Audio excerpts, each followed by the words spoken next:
ዛምራ ደራሲ ይስማከ ወርቁ ተራኪ እንደ ንስር ወደ ላይ ምዕራፍ 13 ጨርቆስ አዲስ አበባ ዛምራ እናቷ ከመጣች በኋላ በሩሩን በርግዳ እንዲህ አለቻት። እማዬ ክርስቶስን አገኘሁት። ሃይማኖት ለውጣሽ ጠበቅሽ አሏት የዛምራ እናት ወይዘሮ በላይነሽ። ነይማ ወዲህ አለቻት ዛምራ እናቷን በላይነሽን ሞባይሏን እየነካካች። እንዳይሰማ የኔ ክርስቶስ ነይ ሳሎን እንግባ። አበድሽ? አላበድኩም። ሳሎኑ ሶፋ ላይ እናቷን አስቀምጣ ስታበቃ በስልኳ ከተለያዩ ቴሌቪዥኖች ያወረደቻቸውን ቪዲዮዎች አሳየቻት። ብዙዎቹ የሚሉት ከሩሲያ የጠፋው ሳይንቲስት ላገኘው $15 ሚሊዮን ሩሲያ ወዲያውኑ ትሰጣለች የሚል ነበር። አበድሽ እንዴ? ታዲያ ይህን ሳይንቲስት በህልምሽ ነው ያየሽው አሏት ወይዘሮ በላይነሽ። ከዛም ከወንበራቸው ተነሱ። ቆይ እንጂ ቁጭ በይ ብላ ቀሚሳቸውን ጎትታ ሶፋው ላይ እንደገና አስቀመጠቻቸው። እስኪ ገምቺ፣ ይህንን ሰው ገምቺ እኮ እዚህ እብድ ሆኖ ለ2 ዓመት በራችን አጠገብ ያለው ሰውዬ እኮ ነው። ይሄ ጸጉሩ እንደ ቦብ ማርሌ ሆነው ጢሙ እንደ አቡነ ሺኖዳ የረዘመው። በስመ አብ በይ፣ በህልምሽ መሆን አለበት። አይ ወይ ደግሞ አብደሽ ነው አሏት እናቷ ወይዘሮ በላይነሽ። ተይኝማ፣ ቀበሌ መቀመጥ ያስርባል። እርቦኝ ነው የመጣሁት። የዛሬ ሳምንት ልቀቁ ነው የሚሉ ቤቱን፣ ኮንዶሚኒየም ምትክ ውሰዱ ነው የሚሉት። አለበለዚያ እናስወጣችኋለን እያሉ ነው። እኔስ አርጅቻለሁ። መቼስ መክኜ ሳበቃ በስንት መድኃኒት የወለድኩሽን ልጄን አንቺን ለቁም ነገር ሳላበቃ መሞቴን የሚቆጨኝ አሉ ወይዘሮ በላይነሽ እያዘኑ። አንቺ አትሞችም እናቴ አለችና ዛምራ አንዴ ቁጭ በይና በቴሌቪዥን ያየሽውን ምስልና ይህን ከደጃችን ላይ እስከዛሬ ያየሽውን እብድ ብቻ ላሳይሽ። ዛምራ በተለያዩ ዩቲዩቦችና በተለያዩ ቴሌቪዥኖች ሳይንቲስቱ ጥናት ሲያቀርብ የተነሳው ቪዲዮና አጠቃላይ ምስሉን ቀደም ብላ በእብድ ልብሱ ያነሳችውን ፎቶና ከዛ በኋላ ደግሞ ሻወር ከወሰደ ልብስ ከቀየረ በኋላ ያነሳችውን ፎቶዎች እናቷ እያቀያየሩ እንዲመለከቱ ሞባይሉን ሰጠቻቸው። እናቷ ረዘም ላለ ጊዜ ካዩ በኋላ እውነትም ይመስላል፣ ብቻ ዝም ብለሽ ሳታረጋግጪ ግን አትጓጊ። ጉጉት መጨረሻው ከንቱ ሲሆን እንደርሱ የሚያም ነገር የለም። ለመሆኑ አሁን የት ነው ሰውየው? ሰውየውም አለ፣ አስሬዋለሁ። $15 ሚሊዮን ሲባዛ በስንት ነበር ምንዛሬው ብላ ስልኳን ወዲያውኑ ደወለችና ዶላር በኢትዮጵያ ብር ሲመነዘር ምን ያህል እንደሆነ ጠይቃ ስታበቃ ስልኩን ዘጋችው። 42 ብር ነው የሚሉት፣ ነገር ግን ዝም ብለሽ በቃ በ40 ብር ምጪ ውስቲ። $15 ሚሊዮን ሲባዛ በ40 ብር ስንት ነው ብላ በሞባይሏ ላይ መታችሁ። 6 ሚሊዮን ብር። ባንዴ ባለ ሀብት ሆነን እኮ እናቴ ብላ ወይዘሮ በላይነሽን አቀፈቻቸውና 6 ሚሊዮን ብር የሚለውን ቁጥር ሞባይሏ ላይ ያሳየቻቸው። ተይ ልጄ ተይ፣ ዝም ብለሽ በጉጉት አትሙቺ። ደግሞ ሰው ሽጠን ቤታችንን አንሰራም።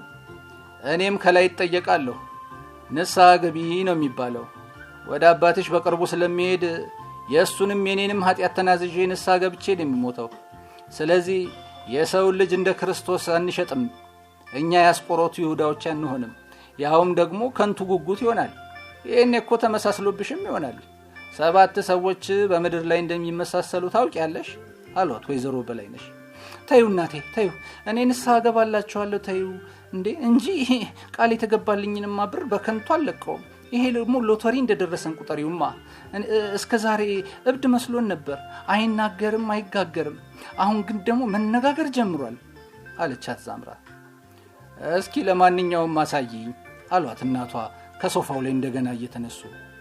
ዛምራ ተከትላ ተነሳችና ወደ መኝቷ ቤቷ ወይዘሮ በላይነሽን እጃቸውን እየጎተተች ወሰደቻቸውና በሩን ከፈተችው።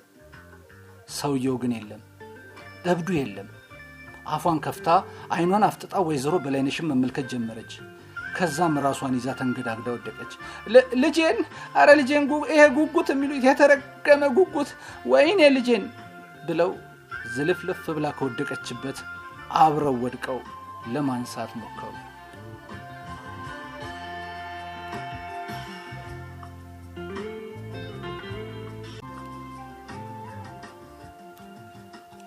ምዕራፍ 14 ካይሮ ግብጽ። በፋቲሚድ ስርወ መንግስት ጊዜ የተፈጠረችው ካይሮ አሁን ላይ ህዝቧ ወደ 22 ሚሊዮን ደርሷል። በጥቋ የጊዛ ፒራሚዶችን በማስጎብኘት ብዙ ገንዘብ ታፍስበታለች። እንዲሁም በውስጧ ብዙ የሚጎበኙ ቦታዎችም አሏት። ይሁን እንጂ እነዚህ ፒራሚዶችም ይሁኑ የሚጎበኙት ቦታዎች ሁሉ የአባይ ወንዝ ባይኖር ኖሮ እዚህ ቦታ ላይ አይገኙም ነበር። የስልጣኔውን መሰረት ሁሉ የአባይ ወንዝ ነው። ከአባይ ወንዝ ላይ ከምንጩ ጀምሮ የተሰሩ ከተሞች ብዙ ናቸው። ይኸውም ከኢትዮጵያ ይጀምራል። ሰከላ ከተማ በአንድ የጎበዝ ትንፋሽ የምትጠፋም ትመስላለች። ከሰከላ እስከ ካይሮ ድረስ በጣም ብዙ ከተሞች አልፎ ይመጣል የአባይ ወንዝ። የሰው ልጅ የመጀመሪያ ስልጣኔ መነሻ ነው። ሰዎችን እርሻ ያስተማረ ነው የአባይ ወንዝ። ካይሮ እንደገባም በጣም ብዙ ደሴቶችን ፈጥሯል። ከተፈጠሩት ደሴቶች መካከል በሃይማኖት ሽፋን ገብተው ካይሮ ኢትዮጵያን ለማፈራረስ የምታካሄደውን ወይም ከካይሮ ኢትዮጵያ የሚመላለሱትን መልእክቶች እነ ካሚድ ያጠናሉ። ካይሮ ኢትዮጵያን ለማፈራረስ የምትጠቀምበት የውሸት ፕሮፓጋንዳ በጣም ብዙ ነው። በአሌክሳንድሪያ በኩል ጳጳስ ተሾምልን ነበር። አሁን ደግሞ በብዙ ትግል ኢትዮጵያውያን ራሳቸው ጳጳስ መሾም ከጀመሩ በኋላ በሙስሊሙ መጣች። ይህንን ማክሸፍ የሚቻለው ታዲያ ለኢትዮጵያ የሚያስቡ ሙስሊሞችን ኢትዮጵያ ስትፈጥር ብቻ ነው። ካይሮ በብዛት ስለላን ትጠቀማለች። ኢትዮጵያ ውስጥ ያልተሰማ መረጃ መጀመሪያ ካይሮ ነው የሚሰማው። የኢትዮጵያ ተቃዋሚዎች እናግዛቸዋለን በሚል ሰበብ ብዙ ውድመትም አድርሳለች ግብጽ። ያም ሲያቀታት በኢትዮጵያ ብዝሃነት ስላለ እርሱን በማተራመስ ኢትዮጵያ የአባይ ውሃን እንዳታለማ በሚል ሰበብ ስትጠቀምበትም ነበር። አሁንም እየተጠቀመችበት ይገኛል። ኢትዮጵያ ግብጽን እንድትበልጣት የማይተጠቀመው ዘዴ የለም። ከሶማሌ ጀምሮ እስከ ኤርትራ ድረስ ያለውን ካርታ መመልከት ብቻ በቂ ነው። ይህም ኢትዮጵያ የባህር በር ለማሳጣት በግብጽ የተደረገ ደባ ነው። መጀመሪያ ኤርትራ ትገባኛለች ብላ የጠየቀችው ግብጽ ናት። ኢትዮጵያን የማደራበሩን ስራ የጎረቤት ሀገራትን በመጠቀም እንሰራለን በሚል ጥበብ በሶማሌ ሲከሽፍባቸው በሱዳን እያደረገችውም ትገኛለች። የዲፕሎማሲ አቅማችንን በስፋት አንጠቀምበትም ስትልም ኢትዮጵያ የአባይን ውሃ እንዳትጠቀምበት ስትል ለዓለም ሁሉ አዳርሳለች። እነ ካሚድም እርሷ ብዙ ህዝብ እንዳላት ያውቃሉ። ብዝሃነቷን በመጠቀም ይሰራሉ። ለአላይ ግብጽ እንዳለ ሁሉ ታህታ ግብጽ አለ። ከጎዛዎች ውስጥም ቤጃ፣ ኑቢያ፣ ጾም እና በርበርን የመሳሰሉ አሉ። በእነዚህ መካከልም በጣም ብዙ አይነት ግብጾች አሉ። ብዙ ጊዜ ግብጽ በወረራ የተሰራች ሀገር ስለሆነች የግሪክ ግብጾች አሉ፣ የጣሊያን ግብጾች አሉ፣ የቱርክ ግብጾች አሉ፣ የእስራኤል ግብጾችም እንዲሁ አሉ። ስለዚህ አንዱን ዝቅ አንዱን ከፍ ለማድረግ በጣም ቀላል ነው። ይህን ግን ጊዜ እንደሚፈጅባቸው እነ ካሚድ ያውቃሉ። ከዚህ በፊት ቢሰራ ቀላል ነበር ይላሉ እነ ካሚድ። ይህን ሁሉ ኢትዮጵያ ራሷን ዝቅ አድርጋ የማየት ጉዳይና እርስ በርሷ ተባልታ እንድታልቅ የተጠነሰሰ ሴራ ነው። ታዲያ የኢትዮጵያ ህዝብ እርስ በርሱ ያለመባላት ጉዳይን ላማ ድርጅት እንደሚሰራላቸው ደግሞ እርግጠኞች ናቸው እነ ካሚድ። አባይ በካይሮ ውስጥ በጣም ብዙ ደሴቶችን እንደሰራ ግልጽ ነው። ከነዚህ ደሴቶች መካከል ለጣህሪር አደባባይ በሚቀርበው ላይ እነ ካሚድና የእርሱ ካዲሞች የሚሆኑ ሁሉ ሳላ አልዲን መስጊድ በቅርበት ተቀምጠው በካይሮ ወይም ከካይሮ የሚወጣውን የኢትዮጵያ መረጃ ሁሉ ያነፈንፋሉ። ከኢትዮጵያ የሚመጣውን መረጃ እንደዚሁ ይመነጥፋሉ። ካሚድ አሁን ኡዱ እያደረገ ይገኛል። ኡዱ ማለት መጣጠብ ማለት ነው። ቁርጭምጭሚት፣ እጅ፣ ክንድ፣ አፍንጫና አፉን እየታጠበም ይገኛል። አፍንጫና አፍ ውስጥ ሰይጣን ያድርበታል ተብሎ ስለሚታሰብ ነው አሁን ኡዱ እያደረገ የሚገኘው። ካሚድ እንደሚታወቀውም እንግዲህ ኡስታዝ ነው። ኡስታዝ ማለት ደግሞ መምህር ማለት ነው። በየቦታው ስለ ሃይማኖቱ ይሰብካል። ሁለት ሰዎችም ካስተማረ እንደ ኡስታዝ ይቆጠራል። ነገር ግን የሃይማኖቱ ጉዳይ አሳልፎን የማይሰጥ ኡስታዝ ነው። ካሚድ በቀን ብዙ ጊዜ ለፈጣሪው ይሰግዳል። ሱሂብ ከንጋት 11 ሰዓት ሰላት ያደርሳል። ዙሁርን ደግሞ ከቀጥሩ 7 ሰዓት ተኩል ላይ ይሰግዳል። አሱርን ደግሞ 10 ሰዓት ሲሆን ይሰግዳል። መግሪብን በ12 ሰዓትም ይሰግዳል። ኢሻን ደግሞ በ4 ሰዓት፣ አብዛኛውን ጊዜ ደግሞ 2 ሰዓት ሲሆን ይሰግዳል። ኢሻውን ሲጨርስ ኮስሞስ ደወለለትና ከያዘበት ሆቴል ብቻውን እንዲመጣ ነገረው።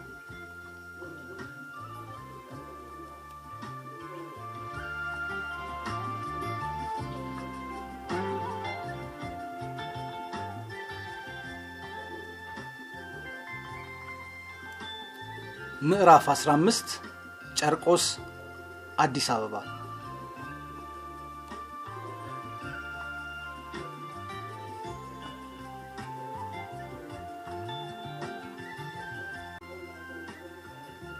ምዕራፍ 15 ጨርቆስ አዲስ አበባ። ዛምራ ከወደቀችበት በእናቷ በወይዘሮ በላይነሽ ደጋፊነት ከተነሳችና ወደ ግድግዳው ከተደገፈች ጥቂት ቆይታለች። ታዩ ልጄ፣ ለእኛም እግዚአብሔር ያስባል። ከዚህ በኋላ ወደ ቀበሌ ሳይሆን የሚሄደው ወደ ቤተ ክርስቲያን ነው። ጉጉቱን ታዩ ባክሽ፣ አጥብቆ የጓጉለት ነገር መጨረሻው አያምርም አሏት እናቷ። እስኪ ውሃ ስጭኝ አለች ዛምራ። ያመጡላትን ውሃ ቀበሏት። አየሽ አለች ዛምራ፣ በዚህ መስኮት ዘሎ ነው ያመለጠኝ። ውሃውን ከጠጣች በኋላ ወደ መስኮቱ ቀና ብላ ነጩን መጋረጃ እያየች ነበር የተናገረችው። ለመነሳት ተንገዳገደች። ቁጭ በይ፣ ከዚህ በኋላ ቁጭ በይ አሉ ወይዘሮ በላይነሽ። ወጥቼ ሊዮ ብላ ወደ በሩ አመራች ዛምራ እምቢ ስላለቻቸው ተከትለዋት ወጡ።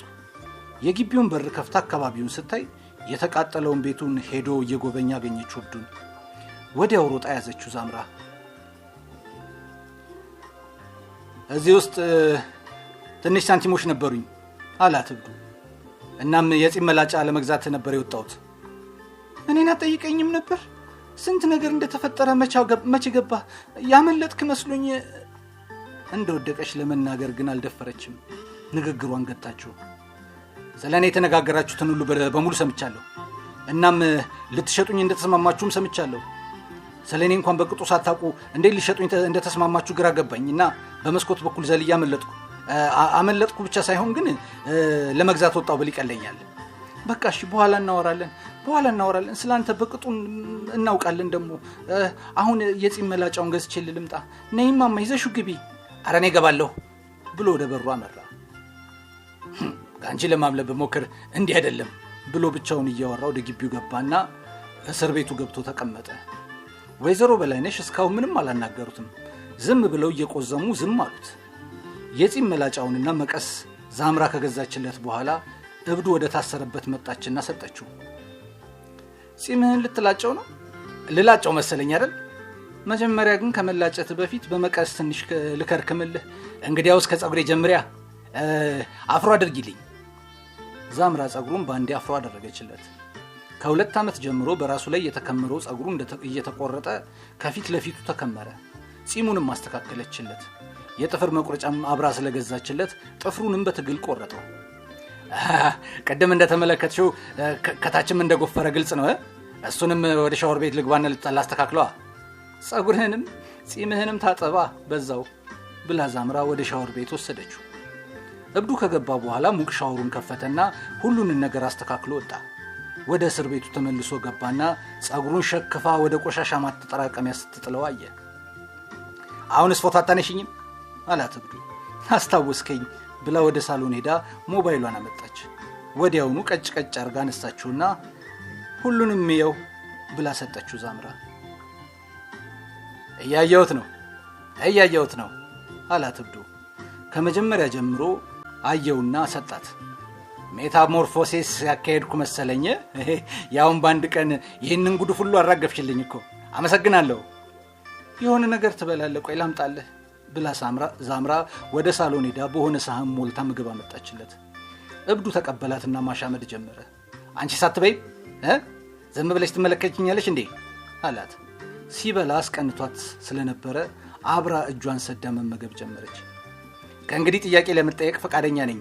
እኔም ደግሞ ከአንቺ የምፈልገው ነገር አለኝ። እሺ፣ አንቺም ከኔ የምትፈልጊው ነገር እንዳለ ቅድም ሰምቻቸዋለሁ አላት እብዱ። እንደውም እኔ ለመጠየቅ እየጓጓው ነበር። መጀመሪያ ግን እጅህን ታጠብ ብላ ማስታጠቢያ መጣችና ጎንበስ ብላ እጁን ማስታጠብ ጀመረች።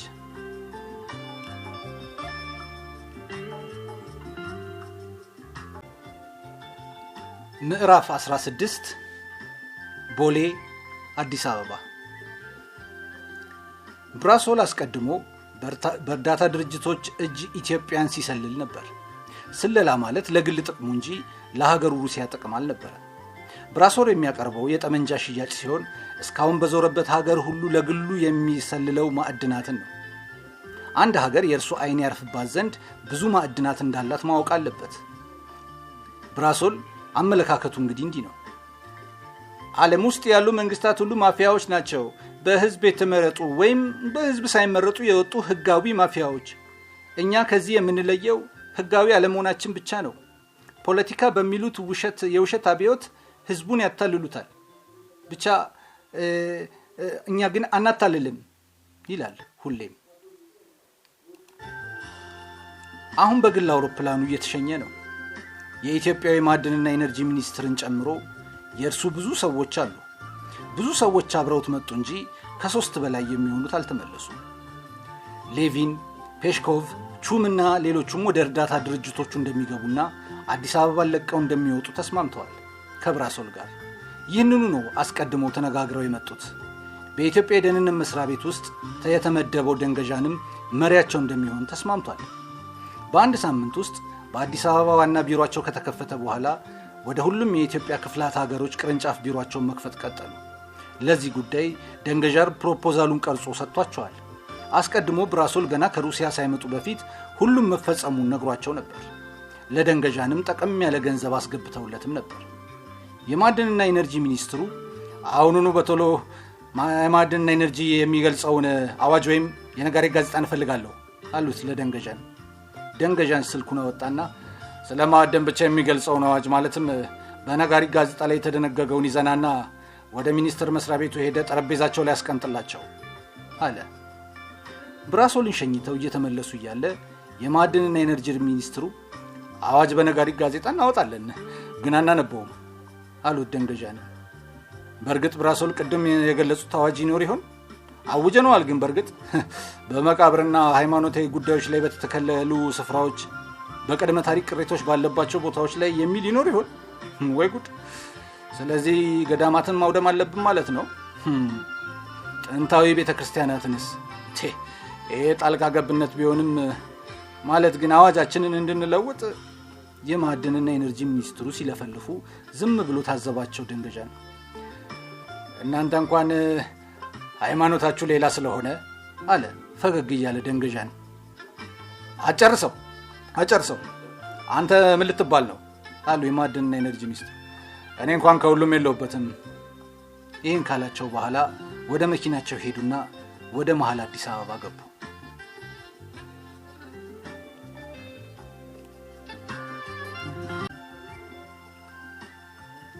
ምዕራፍ 17 ጣህሪር አደባባይ ግብጽ።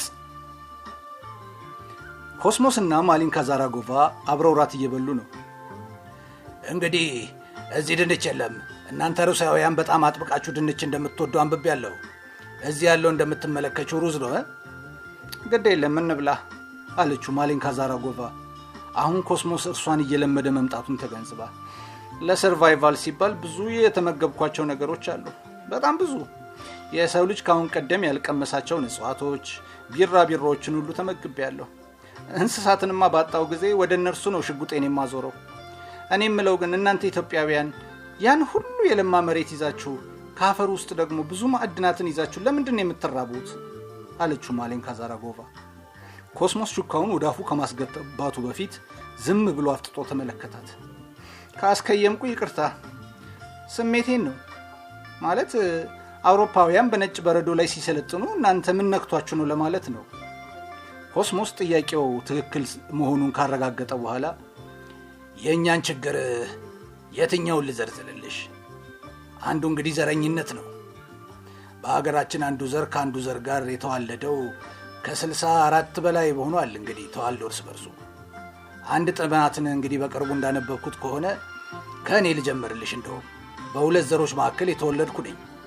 አብዛኛው ከሁሉም ዘር የተወለደ ክልስ ነው። ለምሳሌ አንቺ ከኔ ጋር የምትግባቢው በእንግሊዘኛ ነው። እንግሊዛዊት ግን አይደለሽም። እኔ የምችለውን ቋንቋ በሙሉ ልዘርዝርልሽ። ግዕዝ፣ አማርኛ፣ አገውኛ፣ አረብኛ፣ ኦሮምኛ፣ ትግርኛ፣ እንግሊዘኛ፣ አፋርኛ፣ ጋሞኛ፣ ሶማሊኛን እችላለሁ። ሩሲያኛም በጥቂቱ ሞክራለሁ። አየሽ፣ ማንም አፉን በፈታበት ቋንቋ ከአፉን ከፈታበት ቋንቋ ያልተሻለ የማያውቅ ትንንሽ ሰው ነው ሀገሬን የሚበጠብጣት። ቋንቋ የክህሎት ጉዳይ ነው። ማንም ሰው አቅሙ በፈቀደ ቁጥር የፈለገውን ያክል ቋንቋ መናገር ይችላል። ስለዚህ አሁን ከማያት ኢትዮጵያ ይልቅ የቀድሞዋ ኢትዮጵያ ትሻለኛለች። የሁሉም ስልጣኔ መልክ ገብቶት ነበር። በቋንቋ ተከፋፈልን ወዲህ ግን ምንም ነገር አናውቅም። ሳናቅ እናውቃለን እንላለን። ሌላው መጥፎ ነገር ደግሞ ሳናውቅ እናውቃለን የሚለው ጉዳይ ነው። ማንም ኢትዮጵያዊ በተጠይቂው ሳያውቅ አውቃለሁ ይልሻል። የመጨረሻ ደደብ ሲሆን ስለ ፖለቲካ አውቃለሁ ይልሻል። የመጨረሻው 10 ትምህርት ቤት ቢሰራበት የማይገባው ሰው ሲሆን ደግሞ ስለ ታሪክ አውቃለሁ ይልሻል። የመጨረሻው ፈተና የሚሆንብሽ ሳያውቅ አውቃለሁ ለሚል ሰው በጥበብ ማስረዳት መሞከር ነው።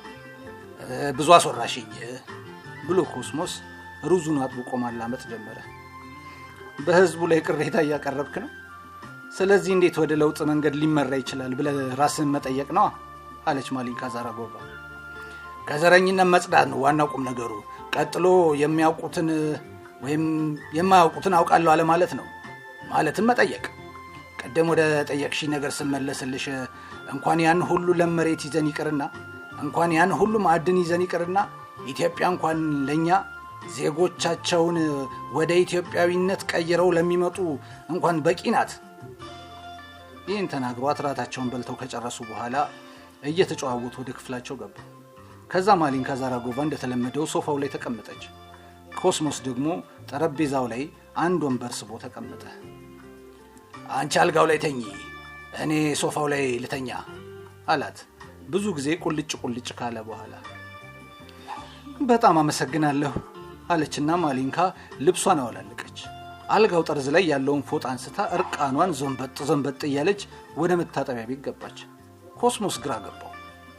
እንዴት ሰው በማያውቀው ሰው ፊት እርቃኑን ይገባል ብሎ ተገረመ። ሚስተር ኮስሞስ እባክህ የሌሊት ልብስ ገዝተህልኝ ትመጣለህ ብላ ነገረችው። ኮስሞስ ደነገጠ። የሻወሩ ድምፅ ከውጭ እየተሰማው ነው። ኮስሞስ ወደ ሱቅ ሄደና የሌሊት ልብስ ገዝቶላት ተመለሰ።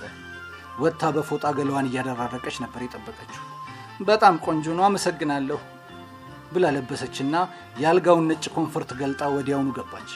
እሱ ደግሞ ወደ ሶፋው ሄደ። ጥቂት ከቆየች በኋላ ለምን በዛኛው በኩል አትተኛም? የምደፍር መሰለህ እንዴ አለችው። ኮስሞስ እስካሁን ግራ እንደገባው ነው። ጭንቅላቱን በግድ አሳመነ። ጫማውንም አወለቀና በግራ በኩል ተኛ።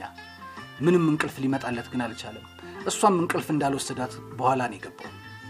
እኔ ምልህ እናንተ ኢትዮጵያውያን ለምን ግድርድር ትሆናላችሁ አለች ማሊንካ ዛራጎቫ። ማለት ሰዎች እኮ ለየግላቸው ጸባይ አላቸው። ከዚህ በፊት ስለገጠመኝ ነው።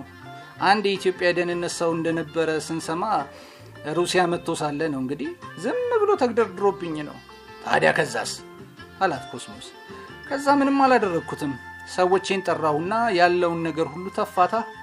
ስለዚህ እኔንም እንደዛ ለማድረግ እየሞከርሽ ነው? እዛ ብትሆን ነው። እዚህ ግን ሰው ሀገር ላይ ካንተ ምን ማስረጃ ይገኛል ብዬ ነው እንደዛ የማረግ አለችው ማሊንካ። ኮስሞስም የመረጃ ሰው እንዳልሆነ ስለተረዳችው ፊቱ ላይ ብርሃን ፈካ። ስለዚህ ቀማሚውን አብረው እየፈለጉ መሆናቸው ገባው። እሱ ግን ብዙ ስለርሱ አውቋል።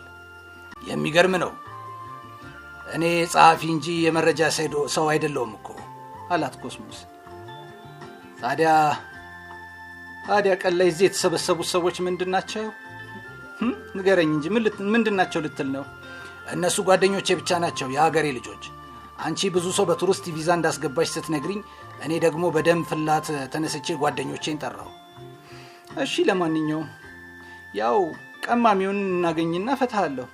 የት ይገኛል ብለሽ ነው አላት፣ የቀማሚውን ሁሉን ነገር እያስታወሰ። አሁን ዘመናዊ ቴክኖሎጂ ዓለምን ባጥለቀለቀበት ጊዜ እርሱ ባይሰማም ሰዎች ይነግሩታል። ደግሞም ሩሲያ 15 ሚሊዮን ብር ሽልማት ዶላር እሱን ላገኘ ሰው አዘጋጅታለች። እሱን ካገኘኸው 15 ሚሊዮን ብር ሽልማት ወይም ዶላር ሽልማት የሩሲያ መንግስት ይሰጣል። ምኑን ፈልጎ ነው እሱ እንዲገኝ የጓጓው ታዲያ የዚህን ያህል የሩሲያ መንግስት? እውቀቱን ነው፣ እውቀቱን። እኛ ሀገር እኮ ነው የተማረው። እናንተ ሀገር ወታደር ብቻ ነበር። የፊዚክስ እውቀቱ፣ የኬሚስትሪ እውቀቱ በዚህ ወቅት የተፈጠረ ሰው ማንንም አይደርስለትም። እኔ ግን የጥንት ጓደኛዬ ስለሆነ ብቻ ነው የሚፈልገው፣ ሰው ስለሆነ ብቻ። እኔ እርሱን እንዳስቆርቱ ይሁዳ ደግሞ አልሸጠውም። ወላ በሚሊዮን በይኝ ወላ በቢሊዮን በይኝ ብቻ ይገኝ እንጂ እርሱን የመሸጥ ፍላጎት የለኝም አብረን የተማርነው። በጣም ብዙ ትዝታ አለን። ሰው ስትሆኚ ደግሞ ስለ ድሮ ትዝታ የሚያጫውትሽ ሰው ትፈልጊያለሽ አላት ኮስሞስ ድሮ በልጅነታቸው ከቀማሚው ጋር ስለሚቀላለዱት ነገር እያስታወሰ። በነገራችን ላይ በአገራቸው ውስጥ እንጂ የማይሰሩት ኢትዮጵያ ስራውን ስለማትፈጥርላቸው እንጂ በጣም አዋቂ ኢትዮጵያውያኖች አሉን እኮ። በሩሲያ፣ በአሜሪካ፣ በቻይና፣ በህንድ፣ በእስራኤልና አልፎ አልፎም በአረብ ሀገሮች ይሆናል። የቀማሚው ነገር ግን ይለያል። ከሩሲያ ፕሬዝዳንት በላይ አስፈላጊ ነው አለች ማሊንካ ዛራጎቫ ወደ እርሱ ፊቷን አዙራ። 3 ነገር አለ። አንዱ በሰውነቱ ይፈልገው ይሆናል እንዳንተ ማለት ነው። አንዱ ለገንዘብ ብሎ የሚሸጠው ይሆናል። አንዱ ደግሞ ለውቀቱ ብሎ ገንዘብ ከፍሎ ሊገዛው ይችላል አለች ማሊንካ ዛራጎቫ አይናኑን እየተመለከተችው። ኮስሞስ ወደ ኮርኒሱ አይኖቹን ከሰቀለ በኋላ በዚህ ዘመን ገንዘብ ከሌለሽ የወለደችሽና ያጠባችሽ እናትሽ እንኳን አትፈልግሽም። ገንዘብ ብቻ የሰዎችን አይምሮ የተቆጣጠረበት ዘመን ነው። በዚህ ዘመን ዋናው ቁም ነገር ቋጥሮ መገኘት ብቻ ነው። በዚህ ዘመን ውስጥ እንደ ሰው መኖር ከፈለግሽ ኪስሽ በገንዘብ መቆሸሽ አለበት። ዝንብ ቆሻሻ ያለበት ስፍራ እንደምትሰፍር ሁሉ የዚህ ዘመን ሰውም ኪሱ በገንዘብ የቆሸሸ ሰው ላይ መስፈር አመሉ ሆኗል። በዚህ ዘመን ላይ ቀማሚውን እናንተ ባቀረባችሁ ገንዘብ ላይ የማይሸጠው ቢኖር ከጎኑ ያለው ጠባቂው መልአክ ብቻ ነው። እሱም እሳታዊና በገንዘብ የማይገበያይ ስለሆነ ብቻ ነው። እኔ ይሸጥም አይሸጥም ዋናው መገኘቱ ብቻ በቂ ነው። ሁሌም እርሱ እንዲገኝ ጸሎቴ ነው አላት ኮስሞስ። አፍሪካን በሙሉ ሳስስ የነበረው እሱን ፍለጋ ነው። ለመጽሐፍ ብቻ ብዬ አይደል። እኔና እሱ በነፍስን የምንዛመደው። ትውልዴ ከየት እንደሆነ አያውቅም። ትውልዱ ከየት እንደሆነም አላውቅም። ሳያስበው እንባው ፈሰሰ ኮስሞስ። ሳያስበው በዚህ አጋጣሚ እጇን ልካ በለስላሳ እጇ እንባውን ጠረገችለት። አየህ አንተ ንጹህ ሰው ነህ ማለት ነው። ሰው ስለሆንክ ሰውየውን ብቻ ትፈልጋለህ። አፍሪካን በሙሉ እየዞርክ እሱን ትፈልገው ነበር። ለመጀመሪያ ጊዜ በሴት እጅ እንባው ተጠረገለት። ማሊንካ አስተዋለችው። የወታደር ቁመና አለው። እንደገናም ፊቱ በጣም ያምራል። በቅርቡ ባጭር የተቆረጠው ጺሙ፣ የአይኖቹ ቅርጽና የአፍንጫው ስልክክ ማለት ገዛት። ለምን አትመለከተኝም አለች ማሊንካ። ፈገግ ብሎ ተመለከታት። ፈገግ ብላ ተመለከተችው። ወዲያው የካሚት ስልክ አቋረጣቸው። ያየሹ ጓደኛ የመጣ መሰለኝ፣ ልሂድና አግኝቼው ልምጣ ብሎ ካልጋው ወርዶ መለባበስ ጀመረ። ከምን ጊዜውም በተሻለ ሁኔታ አለባበሱ የቀለለ መሰለው። ወዲያውኑ በሩን ከኋላው ዘግቶባት ወጥቶ ሄደ።